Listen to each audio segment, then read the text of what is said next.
If you were a woman in 1847, you were your father's daughter when you were born, and your husband's wife when you were married. You could not purchase land in your own name. You could not sign a contract in your own name. You could not even speak in court on your own behalf. If you were the daughter of a wealthy family, it was a slightly more comfortable cage: silk curtains, piano lessons, walks in the garden. But a cage nonetheless. Eleanor Ashworth grew up in exactly such a world. In the north of Yorkshire, a small estate tucked between the hills. From the outside, Ashworth Manor still carried itself with dignity. The ivy was neat, the garden well kept, a few good horses remained in the stables. But inside, it had long since begun to rot. Eleanor had known it for years. The growing stacks of papers on her father's desk, the tone of the letters that arrived, the servants disappearing one by one. They all told the same story. Sir Aldrich Ashworth had been slowly destroying his family's future at the gambling tables. Eleanor's mother had died 5 years earlier. Not from illness, it would be more accurate to say from exhaustion. From carrying this house, this man, this life. Before she died, she had called Eleanor to her side and given her a small wooden box. Inside was a letter and an address in London. Her mother had said only this: "I hope you never have to open it, but if you do, do not hesitate." Eleanor had kept that box under her bed for 5 years. She had never opened it, because there was still hope. Perhaps her father would recover, perhaps things would improve, perhaps her mother had been afraid for nothing. Until that morning. That morning, Eleanor was walking toward her father's room. The door was slightly open, and a voice she did not recognize was coming from inside. There was a stranger there, speaking with her father. Eleanor's name was mentioned. Then a number. Then a name. The Duke of Ravenmore. For a moment, her feet froze where she stood. Then everything fell into place in her mind. Her father's strange silence over the past months, the way he could not look at her, the way he avoided her eyes at dinner, all of it suddenly made sense. Sir Aldrich Ashworth was selling his daughter to a duke. For £500. The papers would be signed in 3 days. Her father stepped out of the room and saw her. They looked at each other for 2 seconds. He tried to speak, opened his mouth, said something about debts, that there had been no other choice, that the Duke was a good man, that this was for Eleanor's own good. You know these words, the kind spoken to quiet a conscience, but that quiet no one. Eleanor listened. She looked at her father's face, that tired, guilty face that had not even managed to convince itself. And without saying a single word, she turned and went to her room. She closed the door, sat on her bed. She did not cry. She did not shout, because Eleanor was that kind of person, the kind who carried the greatest pain inside and let nothing escape. Perhaps she had learned it from her mother. Perhaps she had learned it growing up in this house. Whatever the reason, she sat and waited and let the storm inside her pass. Then she bent down and pulled the wooden box from beneath her bed. Her mother had been right. She had seen this 5 years ago. She had not left that box, that letter, that address without reason. Eleanor opened the letter. The paper had yellowed, but her mother's handwriting was still clear, still somehow alive. She read it. And as she read, something inside her changed. That sense of breaking slowly gave way to something else, something harder, colder, more resolute. Her father had sold her, but her mother had already saved her. Eleanor closed the box, placed the letter back inside, and stood. She went to the window. Outside, in the garden, Thomas was working in front of the stables, as he did every morning. Eleanor watched him. She had 3 days. It was enough. Eleanor had first read that letter when she was 14. Her mother had not yet died, but she was dying. Everyone knew it, though no one said it aloud. That was how things were in England at the time. Death, like poverty, like unhappiness, was something lived inside the house, but never carried outside it. Every day Eleanor entered her mother's room, sat beside her, held her hand. Sometimes her mother spoke, sometimes she only looked. There was so much in those looks that even years later, Eleanor's chest would ache when she remembered them. One day, her mother drew her close and gave her that wooden box. Margaret Ashworth had been a beautiful woman. She had been married to Sir Aldrich at a young age, entirely normal for the time, even considered a good match because the Ashworth family had once been respectable and wealthy. Margaret had accepted it because she had no choice, but she did not want her daughter to share the same fate. Through all those years of illness, through all those exhausted nights, she had prepared something for her daughter. She wrote a letter. She found an old friend in London, a woman who had escaped a difficult life much like her own, and who now ran a small dressmaking shop. She wrote that woman's address into the letter, and she told Eleanor, "I hope you never have to open it, but if you do, do not hesitate." That day, Eleanor took the box, carried it to her room, and hid it beneath her bed. She had understood what her mother meant, but chose not to understand it fully.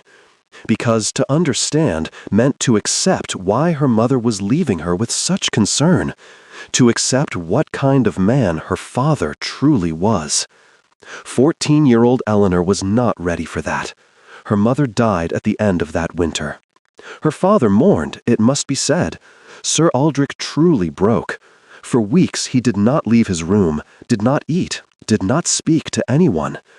Eleanor pitied him then, held him, tried to be strong for him. Perhaps that was why she never managed to cry for her mother. She had to be strong for him. But mourning ended, time passed, and Sir Aldrich slowly returned to the gambling tables. At first, once a month, then once a week, then nearly every night. Eleanor noticed, but said nothing. What could she say? A daughter had nothing to say to her father in that time. She simply watched. The servants dwindled. The harnesses were sold. Her mother's jewelry disappeared one by one. Ashworth Manor dissolved from within. Through all of it, Eleanor kept that box at the edge of her mind. Sometimes at night she would reach beneath her bed, feel that it was still there, and pull her hand back. She did not open it. Opening it felt like ending hope. As if the day she opened it, she would be forced to accept what her mother had been trying to tell her. That morning, everything changed. After turning away from her father's door, after sitting on her bed, after the storm inside her settled, Eleanor bent down and took out the box. This time, it was different. Her hands did not tremble, her chest did not tighten. She simply opened it. The letter had yellowed. 5 years had passed, but her mother's fine, slanted handwriting was still clear. Eleanor read slowly. Her mother spoke first of her love for her, then of her own life, how she had been married young, the kind of world she had lived in, what she had been forced to accept. But she spoke not with bitterness, but with a quiet, understanding weariness, as if she were saying, "This is how I lived, but you do not have to." Then she spoke of that woman in London. Her name was Eleanor Whitmore, like Eleanor herself. Once her closest friend, she had escaped her own difficult life and built a small dressmaking shop in one of London's narrow streets. She was trustworthy. She helped those who came to her door. At the end of the letter, her mother's handwriting trembled slightly. She had been very weak by then, but her words were clear. "I do not wish to condemn you to anything, but to be free, one must sometimes first be alone. I hope you will be braver than I was." Eleanor closed the letter, sat still for a while. Then she memorized the address, fixed it into her mind, the street name, the number, the district. Then she placed the letter back into the box and returned it beneath her bed. She could not take it with her, too dangerous. But the address was now inside her mind. No one could take it from her there. She stood, went to the window. In the garden, Thomas was still working, his hands in the soil, his back bent, unaware of anything. Eleanor watched him. Thomas had been working here for 4 years, quiet, reliable, never speaking more than necessary, but always exactly where he needed to be. Eleanor trusted him. She rarely admitted that to herself, but she did. She had 3 days. a plan, and now an address. It was enough. Thomas Hale had come to Ashworth Manor 4 years earlier.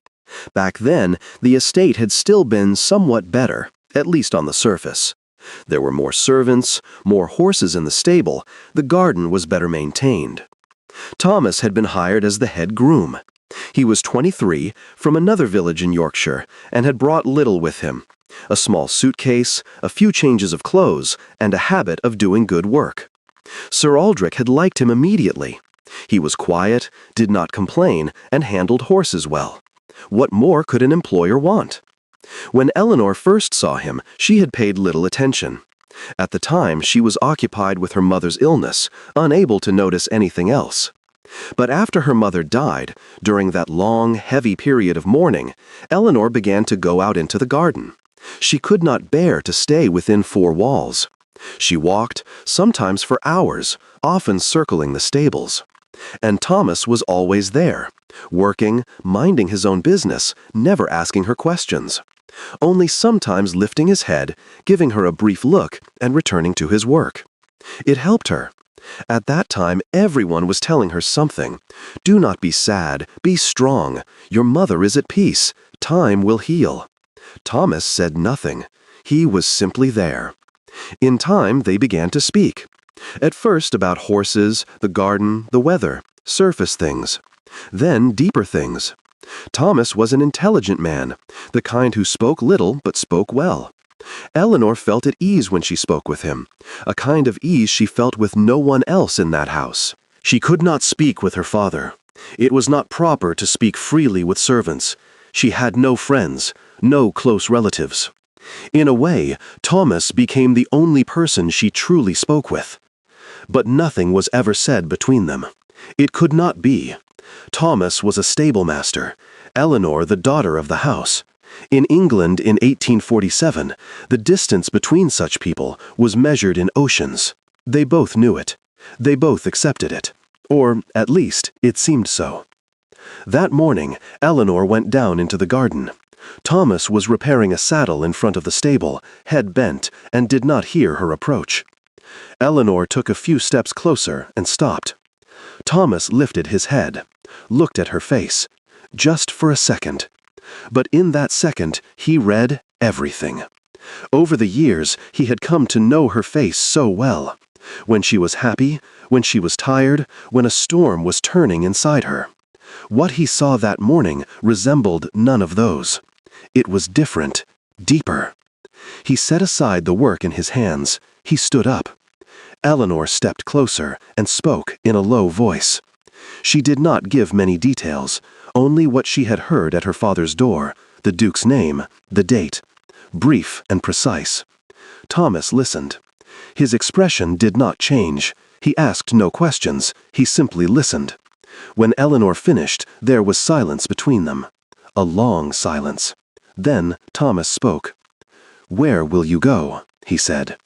He asked nothing else, not why she had not left sooner, not what she would do, not whether this was right. None of that. Only where she would go. Because he already knew she would leave, that she had to leave, that she would do nothing else but leave. Eleanor told him the address in London. She spoke of her mother's letter, of the woman, of the dressmaker's shop. Thomas listened, calculating something in his mind. Then he said, "You have 3 days. The horse will be ready, but you must leave at night. You cannot wait for morning." Eleanor nodded. Thomas looked at her for a moment longer. Then he turned and went into the stable. Eleanor waited outside. After a while he returned. In his hand was a small cloth pouch, something inside it, though it could not be seen what. "Take this," he said. "There's some money in it, for the journey." Eleanor tried to object. She opened her mouth. Thomas shook his head. "Take it," he said. "Nothing more. Just that." Eleanor took the pouch. In that brief moment their hands touched, they both noticed, and neither showed it. Eleanor tightened her grip on the pouch and stepped back. "Thomas," she said. She wanted to say something, to thank him, perhaps, or something else. She did not know, but the words did not come. Thomas waited. Eleanor said only this, "I know." Thomas nodded. "So do I," he said. And neither of them ever spoke what that meant. Perhaps they could not. Perhaps there was no need. Some things do not fit into words, especially in that time, especially for those two people. Everything between them had always been like this, unspoken, yet known. Ellador turned and went back to the manor. Thomas watched her. He watched until she disappeared through the door. Then he returned to the stable and began preparing the best horse. It was the only thing he could do, and at least it was something he could do well. That night, when Eleanor looked down from her window, there was still a light in the stable. Thomas was still working. He worked until midnight. Eleanor could not sleep, but this time not from fear, but from something entirely different. She had 2 days left. Before she ever saw the Duke of Ravenmore, Eleanor had heard many things about him. In that small corner of Yorkshire, everyone knew one another, or at least knew something about one another. Gossip was the fastest commodity in that world. Faster than carriages, faster than letters. And what was said about Edmund Hale, Duke of Ravenmore, was far from scarce. He was 54. He had been married once. His wife had died 10 years earlier, and he had no children. He owned a vast estate called Ravenmore Castle, said to be the oldest and darkest manor in Yorkshire, though who knew how much of that was true. That he was very wealthy was certain. How wealthy exactly, no one quite knew. But one thing everyone knew. Edmund Hale got what he wanted, with money, with connections, or by other means. And whatever he had wanted until now, he had always obtained. Eleanor had heard all of this, but hearing and seeing are different things. On the evening of the signing, darkness fell early outside. It was that heavy, cold darkness of November. In the north of England, winter does not arrive gradually, but all at once. From her upstairs window, Eleanor saw the carriage enter the courtyard. A large black carriage, with 2 riders beside it. The door opened. Edmund Hale stepped down. Eleanor found him different from what she had expected. He was not old, not as he appeared. He stood upright, his dress was impeccable, his hair gray, but his face hard. He seemed courteous, the most dangerous kind. It was easy to read men who were coarse, harsh, openly cruel. But those who appeared courteous, they were different. Their politeness was like a covering. One had to look far more carefully to see what lay beneath. Eleanor looked, and she did not like what she saw. As Edmund Hale stepped into the courtyard, he glanced around, at the manor, the garden, the stable, the way a man looks at his own property, as if it already belonged to him, as if only the paperwork remained. That look turned Eleanor's stomach. She had to go downstairs. There was no escaping it. Her father met him at the door. There were handshakes, voices below. Eleanor remained at the window for 1 more minute. She took a deep breath, then turned and walked to the door. As she descended the stairs, she told herself this. It was only 1 night. She only had to endure until morning. That was all. The dining room was cold that night. The fireplace was lit, but it did not warm the room, or so it seemed to Eleanor. The table was long, the candlelight dim, the finest service had been laid out. Her father was doing everything he could to host his guest well. That disturbed Eleanor even more. He was selling his daughter, yet he was setting a fine table. Edmund Hale sat across from Eleanor. He greeted her politely, asked polite questions about the weather, her health, the season in Yorkshire. He smiled politely. Eleanor answered politely, smiled politely, ate politely. Nothing inside her was polite. But she noticed something throughout the evening. Edmund Hale hardly looked at her. He spoke mostly with her father, about land, about money, about connections in London. Eleanor was as if she were not at the table at all. It brought her a strange sense of relief, but at the same time it made everything far clearer. Edmund Hale did not see her as a person. He had no need to. He was buying something, and what he was buying did not require thoughts, wishes, or feelings. The meal ended. Glasses were raised. Then her father stood and invited his guest to the study. The documents were there. Eleanor stood as well. She would leave the table. At that moment, Edmund Hale turned to her. "Miss Ashworth," he said. His voice was low, polite, but there was something in it, a tone of possession. The papers had not yet been signed, but that tone said everything. "I trust this arrangement is agreeable to you as well." Eleanor looked at him. What she said in that moment mattered, because Edmund Hale was expecting an objection, perhaps even wanting it. A woman who would protest, cry, plead. Men like him were familiar with that. Eleanor smiled, gently, coldly, perfectly. "Of course," she said. Then she turned and left the room. The door closed behind her. She stood in the corridor. Her heart was beating fast, but her voice had not trembled, her hands had not shaken, her eyes had not faltered. This was what her mother had taught her. Never hurry when you leave a room. Never leave as if you are unsteady. Voices came from the study. The sound of papers, the sound of a pen. Then silence. The signatures had been made. Eleanor went up the stairs and returned to her room. She closed the door. After a while, her father came from below and locked it from the outside. The key turned. Eleanor heard the sound and felt nothing. Not fear, not panic. Only calm, because there was one day left. Morning would come, evening would come, night would come. And that night, Thomas would be at the door. The horse would be ready. And this room, this lock, this key, none of it would matter any more.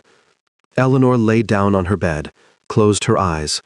She did not sleep, but she did not try to. The final day passed. Eleanor did not remember clearly afterward how it passed. Morning came, noon came, evening came. Meals were brought, plates were taken away. At one point her father came to the door, said something. Eleanor did not listen. She simply said yes, nodded, and he left. That day, time did not move normally for her. It passed very slowly, and then suddenly very quickly. She looked out the window often, at the sky, the garden, the stable. Thomas looked up once, only for a second, then returned to his work. But that 1 second was enough. Everything was ready. Near midnight, the manor fell completely silent. Sir Aldrich had gone to bed early, as he always did, after drinking.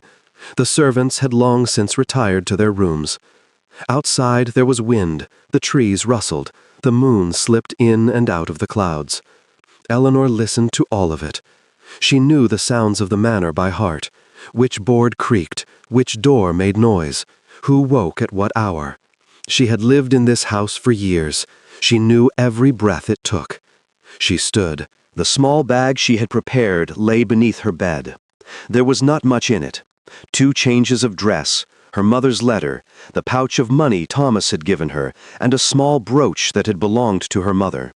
She took nothing else. She could not carry too much weight. But it must be said, that night Eleanor looked at everything she was leaving behind in that room. The small ornaments from her childhood, the books on her shelf, the velvet curtain her mother had given her. She was leaving all of it. For a moment, her chest tightened. Then she took her bag and went to the window. The window could be opened. Thomas knew it, and Eleanor did as well. It was the 2nd floor, but there was a thick ivy vine clinging down the wall into the garden, strong from years of growth. As a child, Eleanor had sometimes climbed down it, as a game, without her mother seeing. Now she would do it again. Only this time she would not return. She opened the window slowly. The wind rushed in, cold, and Eleanor shivered. She looked down. The garden was dark, but for a moment the moon broke through, and she saw Thomas. He stood near the corner of the stable, holding the horse's reins, looking up. When he saw her, he gave a slight nod. Eleanor took a deep breath. She lowered her bag first and let it drop. It landed with a soft sound. Then she swung her leg over the sill. She gripped the ivy. It was cold, damp, her hands slipping. Slowly she climbed down, one step, then another, then another. When her feet touched the ground, she exhaled. Thomas came to her. He picked up the bag from the ground and tied it to the horse. They did not speak. Speaking was dangerous. At that hour, a single sound could ruin everything. Thomas turned to Eleanor and extended his hand to help her mount the horse. Eleanor looked at his hand. For 4 years, this man had been there. For 4 years, when her mother died, when her father collapsed into ruin, when loneliness pressed the heaviest, Thomas had always been there, without saying anything, without asking for anything. And now Eleanor was leaving. She had to leave, they both knew it. But leaving meant leaving Thomas here as well. Eleanor took his hand and mounted the horse. Thomas did not release the reins immediately. He held them for a moment longer. Eleanor looked down, Thomas looked up. In that darkness, in that silence, in that cold, they both knew everything they wanted to say, and chose not to say it. Because if they had, Eleanor would not have been able to leave, or Thomas would not have been able to let her go. And they both knew that she had to go. Thomas let go of the reins. Eleanor nudged the horse gently.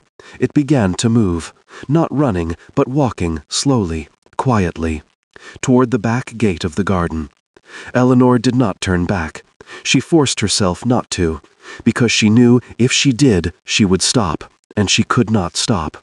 But just as she reached the gate, she turned. Thomas was still there, standing at the corner of the stable, hands at his sides, in the darkness.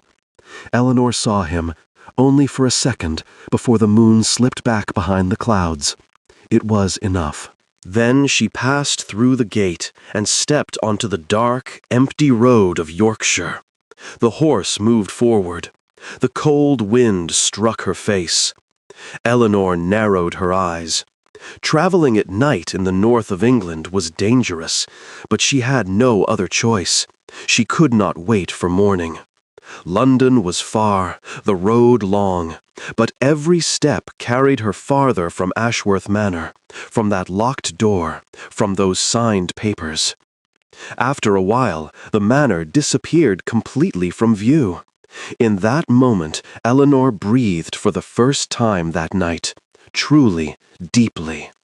The cold air filled her lungs. Her eyes stung. She did not know whether from tears or from the wind. Perhaps both. She thought of everything she had left behind. Her mother's room, the garden, the stable. Thomas. Then she looked ahead. The dark road stretched on, but it led somewhere. It led to London, to the address her mother had left her, to a new life. The horse kept moving. It was early morning. November mornings in Yorkshire were like this. The sun rose late. The air stayed heavy and gray for hours, as though the day itself had to force its beginning. Ashworth Manor was as quiet as ever that morning. The trees were still, the garden damp, smoke just beginning to rise from the chimneys. Edmund Hale arrived precisely at 8. He was punctual. Men like him always were, because they believed time belonged to them, that no one had the right to keep them waiting. His carriage entered the courtyard. He stepped down, adjusted his glove.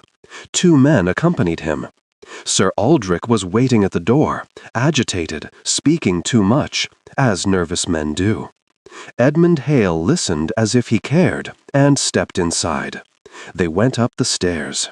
Sir Aldrich walked ahead, took out the key. He stopped in the corridor, before Eleanor's door, inserted the key into the lock, turned it, pushed the door open. The room was empty. At first, Sir Aldrich did not understand. He stepped inside, looked around. The bed was neatly made, not slept in, only arranged. The wardrobe was closed. The desk was bare. The window was ajar, the curtains moving slightly. There was no one in the room, nothing in the room, except a small folded piece of paper on the desk. Edmund Hale stood at the doorway. He had not entered. He was looking into the room with that cold, measuring gaze. He said nothing. Sir Aldrich took the paper, opened it, read. It was Eleanor's handwriting, neat, clear, written without a tremor. Only 2 lines. Sir Aldrich read it once, twice, 3 times. Then the paper in his hand began to shake. Not the paper, but his hand. It read, "My dear father, I forgive you, but I could not stay. My mother taught me better. Eleanor." Sir Aldrich stood there, in the middle of that room, before that empty bed. Something happened inside him. No one could see exactly what, because his back was turned. But his shoulders fell. And until that moment, he had never looked like this. Until that moment, he had always had an excuse, always a justification, always a way to convince himself he was right.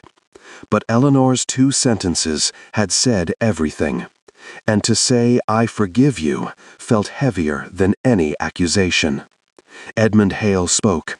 His voice was calm, low, courteous, as always. But the cold within it was far more evident that morning. "This is most unfortunate," he said. "The agreement has been signed." Sir Aldrich turned. His face was pale. He had not cried, but he was close. His eyes were wet, his lips trembling. He still held the paper. "She will be found," he said hoarsely. "Where could she possibly go? "No," said Edmund Hale. Sir Aldrich fell silent. Edmund Hale stepped into the room, looked around, at the walls, the ceiling, the open window, then turned back to Sir Aldrich. In that moment, his expression shifted. The politeness remained, but beneath it, something else appeared. Calculation. Cold, sharp, precise. "This girl," he said slowly, "left this manor on her own, at midnight, in a planned manner." He paused. "Who taught her that?" Sir Aldrich could not answer, because he knew the answer, and Edmund Hale knew it too. He was not truly asking, only stating it. The answer was Margaret Ashworth, that tired, quiet woman who had already died. Before her death, she had left her daughter a way out, and it had worked. Edmund Hale turned and walked toward the door. As he passed, he stopped, looked at Sir Aldrich. "The £500 will be returned," he said, "by Friday at the latest." He said nothing more. He stepped into the corridor, went down the stairs, and left. His carriage departed the courtyard. Sir Aldrich remained alone in the room. He stood there for a long time, then went to the window, looked outside. The garden was damp, the trees still. Thomas was working in the stable, as always. Sir Aldrich looked at Thomas. Thomas did not raise his head. He looked again at the paper in his hand. "I forgive you." Those 2 words struck Sir Aldrich Ashworth more deeply than any shouting, any accusation, any court ever could. Because forgiveness meant a full acknowledgement of guilt. Eleanor had forgiven him, which meant she knew exactly what he had done, how great it was, and yet she had forgiven him. This was not grace, not politeness. It was the heaviest answer she could give her father. Sir Aldrich folded the paper and placed it in his pocket. He left the room, closed the door, went down the stairs, entered his study, and shut the door. No one saw him that day. He did not come to dinner. When a servant knocked late at night, there was no answer. Only the candle on his desk burned until morning. Eleanor reached London in 3 days. The journey was long, cold, often solitary. The first night she stayed at an inn, small, dim, crowded, but safe. The money Thomas had given her was enough. She could manage without spending much. The second night she stayed in a village, in the home of an elderly couple. The wife gave her soup, asked few questions, sent her on her way in the morning. On the 3rd day she reached the outskirts of London, and when she saw it, she stopped. Eleanor had grown up in Yorkshire, a small village, wide hills, open sky. London was none of these things. Everywhere was crowded, everywhere loud. The streets narrow and dark, the air thick with smoke. People moving into one another as they walked. The sound of carriages, the cries of street vendors, distant factory whistles. For a moment on horseback, Eleanor felt overwhelmed by the mass of it. But she had an address in her mind, and she would go to it. Finding the street written in her mother's letter was not easy. London's streets tangled into one another. The signs were small. She had to ask several people. But eventually she found it. A narrow, quiet street, set slightly apart from the city's noise, modest, almost hidden. The cobblestones were wet, darkness was falling, but from the window of a small shop in the middle of the street, a warm yellow light spilled out. Eleanor dismounted, tied her horse to a ring, stepped toward the shop. She looked through the glass. A small room, a table covered with fabric, needles, spools of thread. Dresses hung on the walls, finished and unfinished. A candle burned. And at the table, bent over her work, wearing spectacles, sat an elderly woman sewing. Eleanor knocked on the door. The woman lifted her head, looked over her glasses, first at the door, then through the glass. She saw Eleanor. For a moment, she simply stared. Then she stood and came to the door. She opened it. She was in her 60s. Her hair was white, her face lined, her hands roughened by years of sewing. But her eyes were alive, sharp, warm, the kind that saw everything. She looked at Eleanor for a long time. Then her voice trembled as she spoke. "You are Margaret's daughter." It was not a question, it was certainty. She had seen something of Margaret in Eleanor's face, perhaps the eyes, perhaps the posture, perhaps that quiet resolve. Whatever it was, she had not hesitated. Eleanor could not say yes in that moment. She only nodded. The woman stepped back, opened the door fully. "Come in," she said. "I'll put the kettle on." Her name was Eleanor Whitmore. Just like Eleanor, not a coincidence, but something her mother had chosen deliberately, a small symbol. 40 years earlier, she and Margaret had met as young girls. They had come from similar families, been carried toward similar fates. But Whitmore had escaped, bold, reckless, alone. She had come to London with nothing, started with sewing. Years had passed. She had built the workshop, small but her own. Margaret had never escaped, but she had seen that her daughter could. Whitmore told her all this that night, over tea, at the small table by candlelight. Eleanor listened. She saw her mother differently now, as a young woman, afraid, but thinking, still searching for a way. Her mother had always seemed strong to her, but she had been afraid too. She had not known what to do.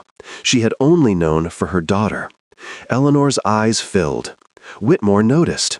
She stood, placed a hand on Eleanor's shoulder, said nothing. There was no need. After a while, she stood and gestured to the small room at the back.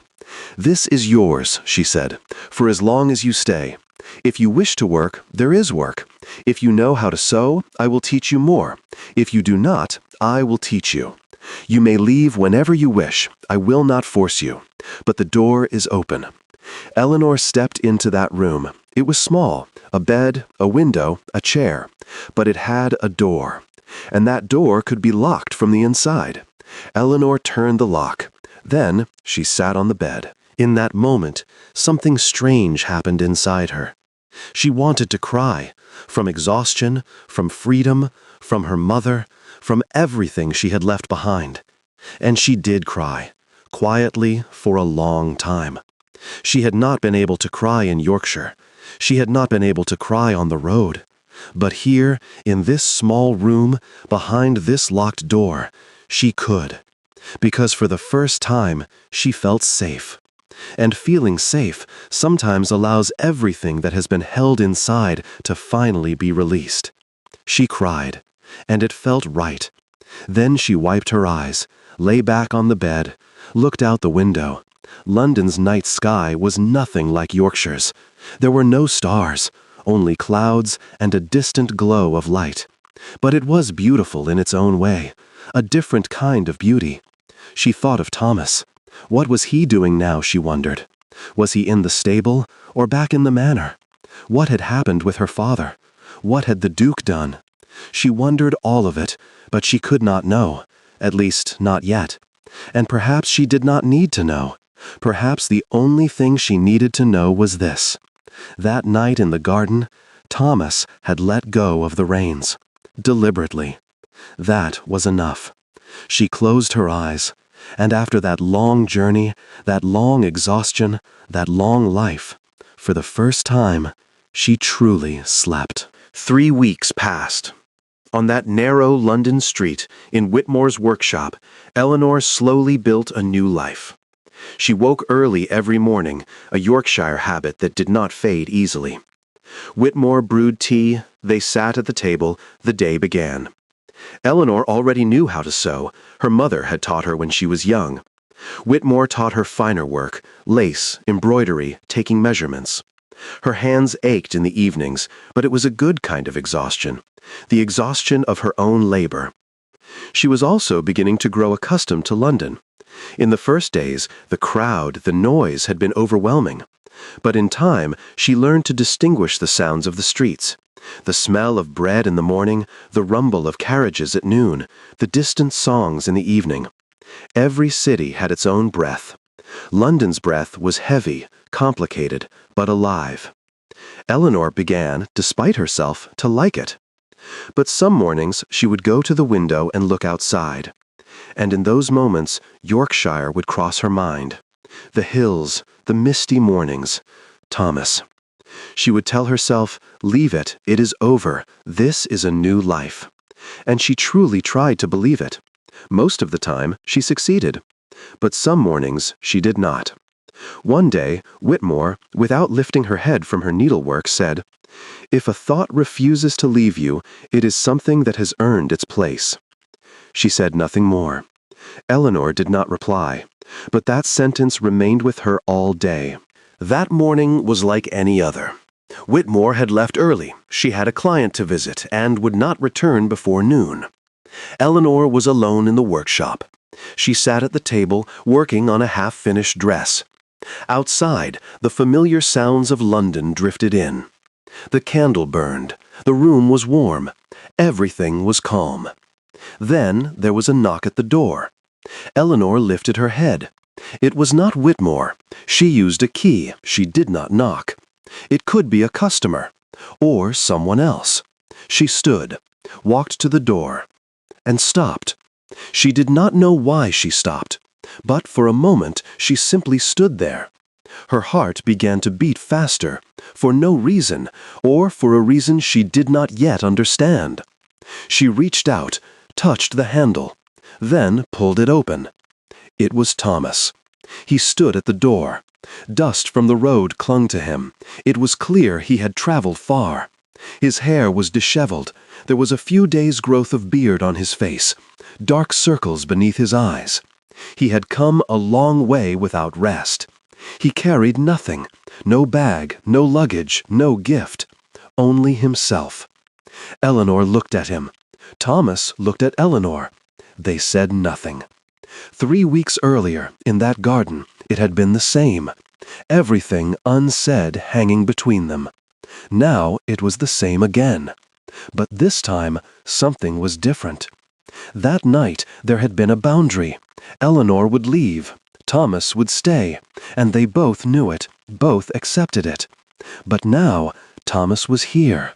And his being here said everything. To be here, he had left everything. His work, his village, the life he knew. Eleanor's eyes filled with tears. Thomas still did not speak, because what he had to say was not something that could be put into words. That familiar expression was on his face, the man who spoke little but spoke well, who waited, who did not rush. He had looked at her that way for 4 years. Nothing had changed. Eleanor took a step back. Thomas's face fell, only for a second, very slightly, but Eleanor saw it. And in that second, she understood everything. He thought she had stepped back to refuse him. "Come in," Eleanor said. Thomas froze. Eleanor said it again, softer this time, clearer. "Come in, Thomas." Thomas looked at her for a moment longer, then stepped inside. Eleanor closed the door, turned. They stood in the middle of the small workshop, tables, fabrics, hanging dresses, the candle burning. The sounds of London came from outside, distant, as if from another world. Thomas spoke. His voice was low, tired, but steady. "There was no meaning left in staying in Yorkshire," he said. "Everything went with you." Eleanor smiled. She was crying at the same time, both at once. When she noticed, she laughed. Thomas laughed too. It was such a serious, heavy moment that their laughter changed it completely. Lighter, more real, more human. Eleanor went to the table, took out 2 cups. The tea on the stove was still warm. "Sit," she said to Thomas. "You've come a long way." Thomas sat. Eleanor poured the tea. They sat across from each other, just as they had for years in Yorkshire, just as in those quiet mornings by the stable. But this time it was different. This time no one would stand up and leave after a while. This time morning would come and they would still be here. Outside, London continued. Carriages, voices, lives. Inside, the candle burned, the tea steamed, and 2 people sat across from one another. Everything that had gone unsaid for years was still there between them. It would be said, but there was no urgency now. They had time. No one would lock a door. No one would sign a contract. No one would decide their lives for them. This was theirs. What happened next? Asterisk. Eleanor Ashworth remained on that narrow London street, in Whitmore's workshop. In the first month, she earned money from sewing. Little, but it was her own. In the second month, Whitmore began leaving her customers she could manage on her own. By the third month, Eleanor was bringing in her own clients. After a year, half the workshop was, in practice, hers. Whitmore never said it aloud, but they both knew it. Whitmore never adopted her. But she did something no mother could have done. She left Eleanor as she was. She did not question her, did not direct her, did not try to marry her off. She simply remained beside her. And for Eleanor, that was worth everything. Thomas moved into the back room of the workshop. On the first day, Whitmore raised an eyebrow, looked at Eleanor, said nothing. On the second day, Thomas repaired a broken shelf, patched the leaking roof, fixed the lock on the back door. That evening, Whitmore set a plate for him at dinner. The matter was never mentioned again. Thomas found work in London, not in a stable this time, but in construction. His hands were skilled, his back strong, he did not complain. In time, he became known as reliable. London was a vast city, different from Yorkshire, crowded, loud. But Thomas adapted. If Eleanor was here, that was enough for him. 2 years later, Thomas and Eleanor were married. It was a small ceremony. Whitmore was there, 2 neighbors, no one else. That day, Eleanor wore the brooch her mother had left her. Nothing more. It was enough. Sir Aldrich Ashworth never returned to gambling after Eleanor left. No one expected it, not even himself. But those 2 lines he had read that morning in the empty room had changed something within him. "I forgive you," echoed in his mind for years. Sometimes being forgiven is harder, because the other person is no longer angry. They are simply gone. And there is no heavier punishment than departure. The manor diminished. The last servants left. Sir Aldrich remained alone in that large house. He began watering the garden himself, not because he did it well, but because there was nothing else to do. After Thomas left, the stable emptied. The horses were sold. 3 years later, Sir Aldrich wrote Eleanor a letter. It was long at first, full of apologies, explanations, attempts to justify himself. Then he erased it all. Wrote again. This time it was a single sentence. "Your mother was right." Eleanor received the letter, held it for a long time. Then she wrote back. A short letter. She spoke of her life in London, of Thomas, of the workshop. In the final line she wrote, "Come in the spring, Father. We'll have tea." Sir Aldrich came that spring, and every year after. Edmund Hale, Duke of Ravenmore, married someone else a year later. A young woman, another daughter of another family, another father with deaths. That woman had no workshop, no Thomas, no letter left by her mother. No one ever knew her story. But that is another story. Eleanor Whitmore, the old seamstress, the owner of that small workshop, died at 82. When she passed, Eleanor was holding her hands. Whitmore opened her eyes once more before her last breath and looked at her. She wanted to say something, but could not. Her eyes closed. That night, Eleanor wondered what she had meant to say. Perhaps Margaret's name. Perhaps simply that she had been well. Perhaps nothing at all. Perhaps she only wanted to look. Either way, Eleanor understood. Some things are understood without being spoken.